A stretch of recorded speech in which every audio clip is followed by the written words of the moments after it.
Donc je suis avec Christophe Brault qui est présent à la médiathèque du Tilleul pendant le festival Gérardmer Électrique. Christophe qui va nous parler du rock indé. Christophe, est-ce que vous pouvez nous définir un peu les frontières de ce qu'est le rock indé?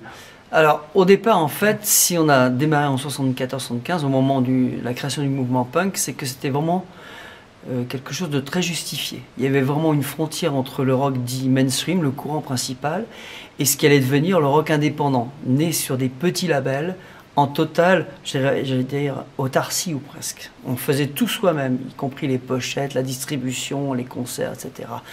Donc ça a été très valide, ce terme-là, jusqu'à la fin des années 80. Et puis progressivement, avec la décennie 90, l'arrivée du CD, d'Internet, etc., ça s'est dilué. Et c'est vrai qu'aujourd'hui, le terme de rock indé ne veut plus trop rien dire, parce qu'il y a des très bons groupes qui sont sur des major compagnies, mais qui ont l'esprit indé, et puis inversement, il y a aussi des mauvais groupes dans ce rock indé. Donc c'est un terme qui est un peu tombé en désuétude, mais qu'on a gardé par habitude, ne serait-ce que dans le rayonnage de certains disquaires. Il y a encore une différence entre rock indé et rock mainstream. Donc voilà, moi c'est ça la définition que je fais, c'est-à-dire que pendant les 15 premières années, c'était vraiment nettement séparés. C'était vraiment deux publics différents qui n'achetaient pas, qui ne se mélangeaient pas. Et puis avec le temps, voilà, on mélange un petit peu tout. Et maintenant, donc on peut garder l'esprit du rock indé, mais moi j'ai plein de disques chez moi qui viennent de major compagnies avec des groupes superbes. Mais voilà. Ah bah alors parlez-nous justement de quelques-uns de ces groupes. Oh, bah dans ceux que je vais évoquer ce soir, je commence avec le mouvement punk, je commence avec les Ramones, et puis on bloque déjà parfois sur des groupes comme The Clash. The Clash qui est un groupe important, qui est un groupe rock indé, mais ils étaient sur Epic. Epic c'est Sony, il n'y a pas plus majeur que Sony. Donc déjà, le bas blesse dès les premières minutes en fait. Mais comment pouvait-on se passer d'un groupe comme The Clash aussi? Alors ils avaient cet esprit indé, ils étaient un peu les porte-parole du mouvement punk.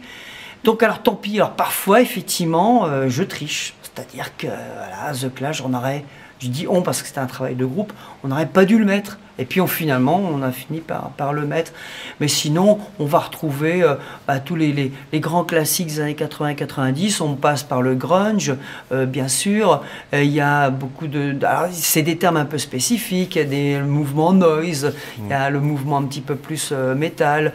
Il y a de l'indus, il y a du gothique, il y a la cold wave. On va entendre Joy Division, on va entendre des tas de groupes comme ça. Et je tiens à aller jusqu'à des années très récentes, en fait. J'essaie de finir avec des paris, avec des groupes comme Tame Impala, Django, qui sont encore des groupes en devenir.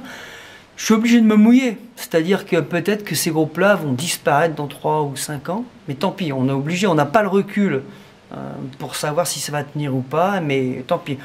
J'essaye de garder l'esprit du rock indé jusqu'en 2014 et même maintenant en 2015. Christophe Brault, merci. Merci à vous.